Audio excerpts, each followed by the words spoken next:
예수님께서 죽음을 이기시고 부활하셨습니다. 부활의 소식은 예루살렘에 퍼졌죠. 그러나 부활의 소식을 듣고 믿는 사람들도 있었지만 의심하는 사람도 있었습니다. 어떤 이들은 거짓 소문을 퍼뜨린 것을 믿고 사람들이 혼란스러워했습니다. 그때 두 제자가 예루살렘에서 엠마오로 가던 중인데 예수님의 죽으심을 목격했던 두 사람은 무거운 마음으로 길을 가던 중에 예수님이 그들과 동행하시고 물으셨죠. 무슨 이야기를 그렇게 나누느냐? 두 제자는 걸음을 멈추고 예루살렘에 있었던 십자가 사건에 대해서 설명드리며 자신들은 예수님이 이스라엘을 구원하실 분이라고 믿었다. 근데 죽으셨다. 그 말을 들으신 예수께서 이 어리석은 사람들이여, 왜 선지자들이 전한 말씀을 믿지 못하느냐? 그리스도가 고난을 겪고 부활하셔야 하지 않느냐 하시며 성경에서 자신에 대해서 예언한 말씀들을 설명해 주시자 제자들 마음이 뜨거워졌다는 거예요. 그리고 엠마오 도착 후 식사를 하게 되는데 예수님께서 떡을 떼어 그들에게 주시자 그들의 눈이 열리고 예수님을 알아보게 된 것입니다. 그때 예수님은 눈앞에서 사라졌어요. 두 제자는 놀라워하며 이 소식을 예루살렘에 다시 돌아가서 전한 것입니다. 이 사건은 부활절 당일에 일어난 일이며 이 말씀에서 세 가지 부분을 살펴보고자 합니다. 첫째는 예수님께서 제자들과 동행하셨다는 것이고, 둘째는 제자들이 예수님을 알아보지 못했다는 것, 마지막으로 예수님께서 떡을 떼어 나누어 주실 때 그분을 알아보게 되었다는 것입니다. 먼저 예수님께서 엠마오로 향하던 두 제자와 동행하셨습니다. 그들은 낙심하고 절망 가운데 있었지만 예수님은 그 곁에 다가오셔서 함께 걸으셨습니다. 이 장면은 임마누엘 하나님을 우리에게 전해주는 거예요. 임마누엘은 마태복음에서 천사가 마리아에게 전한 예수님의 이름 중에 하나로 하나님이 우리와 함께 계시다는 뜻이죠. 임마누엘은 하나님이 우리 삶에 함께 하시며 동행해 주신다는 귀한 말씀이에요. 성경 곳곳에 보면 우리가 하나님이 우리와 함께 하신다고 우리에게 전해주고 있어요. 창세기 28장에서 야곱이 형 에서를 피해 외삼촌 라반의 집으로 가던 중에 광야에서 환상을 봅니다. 돌베개를 메고 자다가 하나님이 꿈으로 보여주신 거죠. 근데 그 하늘에 닿아 있는 사다리로 천사들이 오르락 내리락 하는 것을 보고 여호와께서 하나님이 여기도 계시다 하고 야곱이 깜짝 놀라는 장면이 나오죠. 시편 23편에 다윗은 이렇게 고백했습니다. 내가 사망의 음침한 골짜기를 지날지라도 해를 두려워하지 않을 것은 주께서 나와 함께 하심이라. 다윗은 자신이 위기의 순간에서도 하나님이 나와 함께 하신다 고백했어요. 이와 같이 하나님은 언제나 우리와 함께 하시는 분입니다. 세상은 문제와 싸우는 곳입니다. 때로 문제가 우리를 억누르고 우리는 많은 문제에 눌려서 살아가요. 그러니까 병의 문제, 돈의 문제, 인간관계의 문제, 문제는 수도 없이 많아요. 근데 중요한 사실은 문제가 아니에요. 문제를 바라보면 쓰러져요, 여러분. 문제는 뭐냐? 하나님이 우리와 함께 하심을 모르는 게 문제라 이거예요. 세상에서 겪는 고통과 어려움 속에서 하나님이 우리를 사랑하시고 동행하여 주시는다는 사실을 믿어야 되는 거예요. 왜냐하면 그분이 임마누엘이시기 때문에 그렇습니다. 지금 이 시간에도 병상 위에서 삶의 끝자락에 놓인 분이 얼마나 많겠습니까? 죽음의 두려움과 공포를 앞에 두고 고민하는 사람이 얼마나 많겠어요. 그러나 하나님이 우리와 함께 하시면 그 어떤 어려움도 심지어 죽음까지도 우리는 이겨낼 수 있는 거예요. 하나님은 그 어떤 문제보다 크신 분이에요. 위대하신 분입니다, 여러분. 그러므로 문제에 눌려서 살아가는 인생이 되면 안 되는 거예요. 문제 속에서 하나님을 바라볼 줄 알아야 되고 우리는 믿음의 삶을 살아야 되는 거예요. 하나님은 지금도 우리와 함께 하시며 기도를 들으시고 하나님의 뜻으로 우리를 인도해 주시는 분입니다. 엠마오로 가던 두 제자처럼 우리도 때로는 주님이 함께 계신다는 사실을 잠시 잊고 살아가요. 하지만 예수님은 우리를 이미 알고 계시고 오래전부터, 우리가 이 세상에 태어나기 전부터 그분은 우리를 알고 계세요. 그걸 잊어서는 안 되는 거예요, 여러분. 내가 이 세상에 태어난 그때부터 아는 게 아니에요. 그분은 오래전부터 나를 알고 계세요. 그분은 우리가 그분을 부르기 전에 우리에게 다가오셔서 우리를 인도해 주시는 분이에요. 사실 우리는 예수님 없이 살 수 없어요.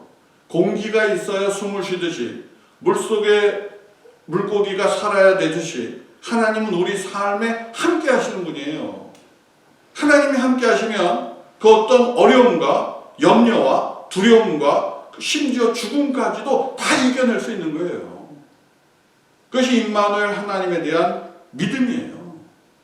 그 믿음이 오늘 여러분의 삶에 충만해지시기를 축원합니다. 믿음으로 살아야 돼요, 우리는. 다음으로 엠마오로 향하던 두 제자는 처음에는 예수님을 알아보지 못했어요. 두 제자는 예수님을 매우 잘 알던 사람입니다. 적어도 예수님을 직접 보고 대화를 많이 했던 사람들이에요, 이 사람들이. 12제자는 아니더라도 그런 제자들이 많았단 말이에요. 그런데 그 예수님이 옆에 계셨는데 못 알아봤다. 왜 그랬을까요? 우리는 몇 가지 이유를 생각해 볼 수 있습니다. 첫째는 부활하신 예수님의 모습이 많이 달라졌을 것이다 하는 거예요. 새로운 몸으로 살아나신 예수님의 모습을 쉽게 알아채지 못했을 수도 있습니다. 두 번째는 그들은 불과 3일 전에 예수님이 십자가에 달려 죽는 것을 보았기 때문에 그 죽은 것을 봤는데 어떻게 누가 예수님이라고 생각이나 했겠어요, 그 사람들이. 그런 이유도 있을 거예요. 그런데 성경은 명확한 이유를 알려주셨는데 누가복음 24장 16절에 그들의 눈이 가려져서 그인 줄을 알아보지 못했다 이렇게 말했어요. 즉 하나님께서 잠시 그들의 눈을 가리우셨기 때문에 그들이 아무리 예수님이 함께 해도 알아볼 수 없었다는 것입니다. 이 장면을 통해 우리는 영적인 원리를 깨달을 수 있는데 사람이 눈으로 본다고 모든 것을 보는 것은 아니에요. 그럼 우리가 눈으로 지금 보고 있지만 모든 것을 보는 게 아니에요. 여러분 이게 물질이지만 이게 물질이 아닌 것이 보여야 되는데 우리 눈은 그것을 못 봐요. 이게 왜? 이거는 원자로 이루어졌거든요. 원자, 분자 이렇게 해서 이루어진 거 아닙니까? 근데 우리 눈은 요거만 보죠. 요거만. 그러나 그 안에 다른 게 있어요. 눈으로 보면서도 보지 못한 경우가 얼마나 많습니까? 제가 한 번은 차를 타려고 선글라스를 찾았어요. 선글라스를 찾았는데 없어. 어디 갔지 했는데 내 머리 위에 있었어. 근데 그걸 모르는 거야, 사람이. 내 머리에 걸쳐놓고서 선글라스 어디 갔지? 그래. 오늘 말씀에 예수님이 동행하셨지만 두 제자는 전혀 알아채지 못했죠. 그 이유는 하나님께서 못 보게 하시기 때문이라고 말했어요. 그러니까 창세기 19장 11절에 보면 소돔성에 있던 악한 자들이 롯의 집에 몰려 들어갔죠. 그래서 롯에 온 천사들을 강간하려고 했어요. 그때 하나님의 천사들이 그들의 눈을 어둡게 만들어 버렸어요. 그들이 문 앞에 모인 사람들을 큰 자로부터 작은 자까지 눈을 어둡게 하며 그들이 문고리를 못 찾았다 그랬죠. 어디 있는지 모른다는 거예요. 이게 안 보여가지고. 보통의 상황이라면 왜 문고리가 안 보였겠어요. 그러나 하나님이 눈을 어둡게 하시니 문 하나 자체도 못 찾는 거예요, 인간은. 열왕기하 6장에 보면 아람 군대가 엘리사를 잡기 위해 도단성을 포위했죠. 그때 엘리사는 하나님께 기도드리고 하나님께서 아람 군사들의 눈을 어둡게 하셨어요. 엘리사는 그들을 데리고 북이스라엘의 수도 사마리아로 데리고 갔어요. 온 군대가 눈이 멀어버렸어요. 그래서 적군의 수도인 사마리아로 다 들어간 거죠. 거기서 다 몰살될 수 있는 상황인데 하나님이 그들을 살려서 보내게 해주신 거죠. 하나님께서 우리 눈을 가리시면 우리는 아무리 노력해도 안 보여요. 여러분 하나님이 우리 눈을 가려버리면 그 다음부터 아무것도 못 보는 거예요. 이 물질을 못 보는 게 아니라 영의 세상을 못 본다 이거예요. 그래서 예수님 말씀대로 보아도 보지 못하고 들어도 들을 수 없는 사람이 되는 거예요. 진리를 눈앞에 뒀는데도 모르는 거예요, 그 사람. 이것이 바로 인간의 한계인 것입니다. 오늘날 우리가 사는 시대를 정보화의 시대라고 하죠. 수많은 데이터와 정보가 넘쳐나는 세상이죠. 인공지능이 발전하고 컴퓨터가 인간의 영역을 넘어서며 싱귤레리티의 순간, 곧 인공지능이 인간의 지능을 넘어서는 때가 온다, 지금 사람들이 말하고 있어요. 싱귤레리티는 특이점의 시대예요. 모든 것이 변하는 변곡점의 시간에 우리는 지금 살고 있는 거예요. 그러나 아무리 기술이 발전하고 인간이 가장 근원적인, 아무리 기술이 발전해도 인간의 근원적인 문제를 해결하지 못합니다. 죄의 문제를 해결할 수 없고 죽음의 문제를 해결할 수 없어요. 이것은 해결이 안 돼요. 아무리 많은 정보를 알고 있어도 영의 눈이 열리지 않으면 그 누구도 진리를 알지 못해요. 약간의 진리는 뭐 책에서 깨닫겠죠. 그러나 예수님을 모르면 그건 헛된 거예요, 여러분. 헛된 거 전부. 우리는 그것을 깨달아야 하는 것입니다. 왜냐하면 영적인 진리는 세상 진리와 다르기 때문에 그런 거예요.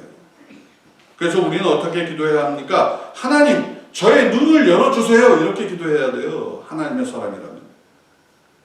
이 눈, 꼭 마음의 눈, 영적인 눈이 열려야 되는 거예요. 사도 바울이 다메섹에서 예수님을 만난 후에 눈에서 비늘이 떨어졌어요. 비늘이 툭 하고.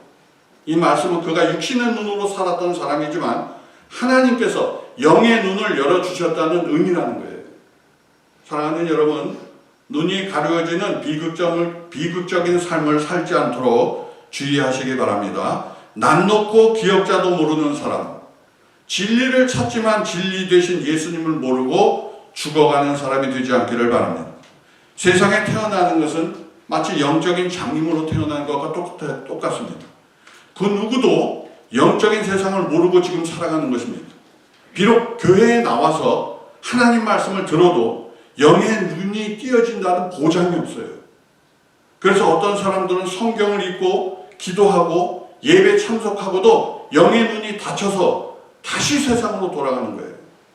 여러분, 코비드로 인해 교회가 큰 어려움들을 겪었습니다. 그 시기에 많은 사람들이 예배 참석이 불가했고 인터넷으로 예배를 드리게 되므로 교회로부터 점차 멀어졌죠. 결국 어떻게 됐습니까?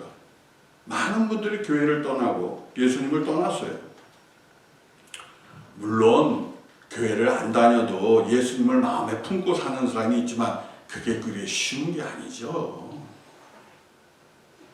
교회에 다니며 우리는 영적인 사람이 되어야 할 줄로 믿습니다. 불행한 것은 교회를 떠난 많은 사람들이 여전히 세상의 사람들이며 혼의 사람이라는 것에 문제가 있는 거예요. 그런 분 중에 하나님의 말씀을 묵상하며 기도하며 하나님과 깊은 교제를 나누는 사람이 과연 몇 명이나 있겠습니까? 사랑하는 여러분, 오늘 엠마오로 가는 두 제자가 예수님을 알아보지 못했죠. 하나님께서 그 눈을 닫으셨다 그랬어요. 따라서 우리는 하나님께 우리의 눈이 열려지기를 기도해야 되는 거예요. 영의 눈이 열리기를 기도해야 하는 거예요. 그래서 이 세상을 통치하는 마귀를 알게 되고 하나님을 떠나면 영원한 죽음을 맞이하게 된다는 사실을 깊이 생각해야 되는 거예요. 이것을. 로댕의 유명한 조각상이 있죠. 생각하는 사람. 이러고 생각하잖아. 이게. 그 조각상은 사실 단테의 문학작품인 신곡, 단테의 신곡 중에 지옥편을 주제로 한 지옥문을 생각하며 만든 작품이에요. 지옥문은 높이가 6m, 너비가 4m, 앞쪽으로 1m가 튀어나온 돌출된 형태의 거대한 조각물입니다. 그 지옥문의 맨 위에 생각하는 사람이 이 70cm 정도의 작은 인물로 조각되어 있어요. 따라서 로댕이 생각하는 작품은 단순히 사색하는 게 아니라 지옥문을 지금 문 앞에, 자기가 이제 죽으면 지옥으로 가는데 지옥문을 앞에 두고 자신이 그 안으로 들어갈지도 모른다는 위험함과 고뇌를 표현하는 작품이 로댕의 생각하는 사람이에요. 사실 모든 사람은 지옥문 앞에 서 있는 것입니다. 우리는 언제 죽어서 그곳에 떨어질지 몰라요.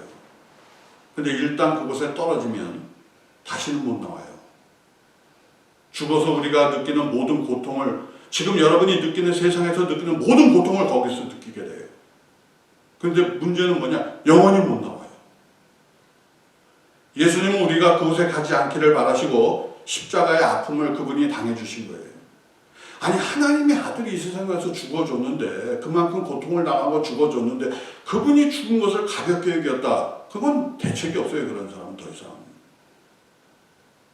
따라서 우리는 세상에 사는 동안 눈에 무엇이 쐈는지 잘 깊이 생각해야 돼요. 내 눈을 지금 뭐가 가리고 있는지. 뭐 어떤 사람은 돈이 가리고 있고, 어떤 사람은 명예가 가리고 있고, 어떤 사람은 막 술이 가리고 있고, 전부 눈을 지금 가리고 있다고 못 보게.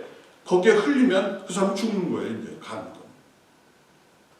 로댕에 생각하는 사람같이 깊이 생각하셔야 돼요, 여러분. 죽어서 생각하시 여력이 없어요. 일단 죽으면은 끝이니까 여력이 없어요, 더 이상. 우리가 잠시 세상에 살며 눈이 가리운 상태로 살아가지만 우리가 예수님을 통해 하나님을 믿어야 하고 하나님의 선을 보는 눈, 세상의 악을 분별할 수 있는 눈이 띄어져야 되는 줄로 믿습니다. 오늘 함께하는 모든 분들이 은혜를 입으시기를 축원합니다. 마지막으로 예수님께서 떡을 떼어 주셨을 때 두 제자는 예수님을 알아봤어요. 함께 길을 걸을 때도 몰랐고 떡을 먹는 그 순간에 눈이 열리고 예수님을 알아본 거예요. 여기서 우리가 주목할 것은 떡이죠. 영적으로 떡은 하나님 말씀을 상징합니다. 예수님께서 주시는 말씀을 우리가 먹으면 눈이 열리고 보이는 거예요. 보이지 않던 주님을 보고 문제만 보이던 눈이 해답을 보게 되는 거예요. 여러분, 하나님 말씀은 영의 말씀이에요. 그건 뭐 우리에게 지식도 많이 주시지만 영의 말씀이에요. 이 안에는 진리가 있어요. 따라서 우리 눈을 뜨게 한단 말이에요. 따라서 그분의 말씀을 읽고 듣고 묵상하고 마음에 품으면서 살아가야 되는 거예요. 그럴 때 우리 눈이 열리는 거예요. 그러면 하나님이 보이는 거죠. 진리가 보이고 삶의 해답이 보이는 거죠. 여러분이 지금 무슨 문제를 이게 해답이 뭘까? 해답은 있어요. 안 보여서 문제잖아요. 안 보이니까 문제다, 이게. 그러니까 해답을 하나님께 구해야 돼요. 그래야 눈이 띄어지는 거예요. 창세기 21장에 보면 하갈과 이스마엘이 광야로 쫓겨나 목숨이 위태로운 상황에 처하죠. 물이 없어 둘이 다 죽게 됐어요.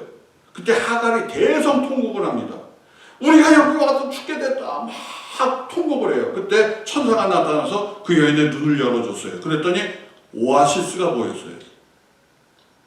천사가 눈을 열어주니까 오아시스가 보였다. 그럼 오아시스가 없었냐? 있었어요. 안 보였을 뿐이지. 열왕기하 6장에 보면 비슷한 장면이 나오는데 아람 군대가 엘리사를 잡으러 왔을 때 엘리사의 종 게하시가 두려움에 휩싸였죠. 그때 엘리사가 뭐라고 말해요? 게하시가 우리 다 죽게 생겼습니다. 그때 엘리사가 기도하죠. 여호와여, 그의 눈을 열어보게 하소서. 그러니까 하나님께서 그의 눈을 열어주시니까 불말과 불경거가 자기들을 주룩하고 둘러쌌다. 적보다 더 많은 천사들이 와서 지금 진을 쳤다. 그것을 보니까 안심했다는 거예요. 사도 바울은 이 사실을 알았기 때문에 에베소 교회에 보낸 편지에서 이렇게 기도했지 않았습니까? 너의 마음의 눈을 밝히사. 그들이 영적인 눈을 뜨고 하나님의 능력과 계획을 보게 되기를 간절히 소망한 거예요. 너의 마음의 눈을 밝히사. 여러분, 마음의 눈이 밝은 사람이 임마누엘의 하나님을 볼 수 있는 줄로 믿습니다. 그분은 멀리 계신 분이 아니라 지금 이 순간 우리와 함께하고 계세요. 그분의 손길이 우리의 삶 가운데 역사하셔요. 엠마오로 가던 두 제자도 예수님이 주신 떡을 먹고 눈이 열렸잖아요. 그처럼 우리도 하나님 말씀을 읽고 들을 때 우리 안에 있는 영의 눈이 열리게 되는 거예요. 이 말씀은 생명의 양식이기 때문에 그렇습니다. 이 말씀은 영의 눈을 뜨게 하는 능력이 있어요. 두려움을 이기고 죽음을 이기고 부활의 소망으로 우리를 살아가게 하는 것은 하나님 말씀입니다. 여러분, 우리의 눈이 영의 세계를 보게 된다면 우리의 삶이 얼마나 바뀌겠어요? 제가 군인이었을 때 예수님을 믿게 되었는데 기독교 책을 읽던 중에 회개함으로 그리스도인이 되었죠. 사실 저는 그리스도인이 된지도 모르고 아니지도 난 몰랐어요. 다만 제가 죄인이라고 고백한 후에 하나님께서 저를 인도해 주시기 시작했어요. 저는 그것이 하나님의 인도인지도 몰랐어요. 처음에는. 제가 그리스도인이 된 후 하나님께서 기도하고 싶은 마음을 저에게 주셨는데 어떻게 기도해야 되는지 내가 어떻게 알겠어요. 근데 제가 어릴 때 교회에 잠시 나가서 주일학교도 몇 번 다니고 그랬는데 그때 주기도문을 했던 게 기억이 났어요. 그래서 그러면 내가 예수를 믿기로 했으니까 주기도문을 외워야 되겠다 그렇게 생각해서 제가 길을 가고 하면서 계속 주기도문을 외웠어요. 계속 한 수십 일을 그렇게 외웠어요. 주기도문. 그거 간단하잖아요. 그러나 몰라서가 아니라 그냥 외웠어요. 딴 거 할 게 아무것도 없으니까 나는. 그렇게 40일쯤 지난 어느 날 밤에 집에서 자다가 저의 영안이 열렸어요. 그때 처음 경험한 거예요. 저 멀리서 찬란한 은빛 빗줄기가 저를 비추고 저의 눈이 떠진 거예요. 그때 저는 그 빛이 하나님 빛이라고 생각했어요. 저는 분명 내 방에 누워 있었어요. 근데 내 눈은 새로운 세상을 보고 있었어요. 그 이후에 저의 삶은 바뀌었어요. 제 삶이 바뀐 것은 하나님이 실제하시며 나를 보고 계시다는 것을 내가 깨달은 거예요. 1805년 독일에서 태어난 조지 뮬러라는 하나님의 사람이 있었습니다. 그가 선교사 준비를 하기 위해 영국에 있던 중에 길가에 버려진 고아들을 보게 됐어요. 그 고아들의 비참한 모습을 보며 안타까워하던 중 시편의 말씀, 하나님이 고아의 아버지시다라는 구절이 그의 마음을 쳤어요. 그래, 하나님이 고아의 아버지시면 나는 고아원 총무면 되겠구나 다짐하고 하나님만 의지하고 사역을 한 거예요. 그가 놀라운 하나님의 일을 한 것은 한 구절에 변화된 거예요. 그 사람이. 여러분, 엠마오로 가던 두 제자가 예수님이 주시는 떡을 먹고 영의 눈이 열렸듯이 우리가 하나님 말씀을 읽거나 들을 때 우리의 영이 열리는 체험을 할 줄로 믿습니다. 오늘 말씀을 통해 여러분의 마음의 눈도 밝아지기를 축복합니다. 말씀을 통해 예수님이 보이고 해답을 찾는 귀한 분들이 다 되시기를 축원합니다. 오늘 말씀은 하나님이 우리와 함께 하신다는 약속을 주시는 말씀이죠. 우리가 낙담하고 실망하는 그 순간에도 예수님이 우리와 함께 하는 거예요. 그건 내 기분에 잡히면 안 돼요. 예수님은 나와 함께 하시니까 어쨌든. 또한 하나님의 말씀을 읽고 듣는 중에 영안이 열리게 됨을 우리에게 알려주신 거예요. 사람에게 육신의 눈도 중요하지만 영안의 눈이 열려야 함을 알려주신 거예요. 엠마오로 가던 두 제자에게 눈을 열어주신 부활하신 예수님께서 여러분의 영안을 열어주시기를 축복합니다. 그래서 세상을 이기는 믿음의 사람들이 다 되셔야 돼요. 여러분, 지금 온 세상을 속이고 죽이고 지옥으로 끌고 가는 마귀의 계계를 여러분이 깨달아 알고 임마누엘의 하나님과 함께하며 그 마귀를 물리치는 제압하는 여러분이 되시기를 축원합니다.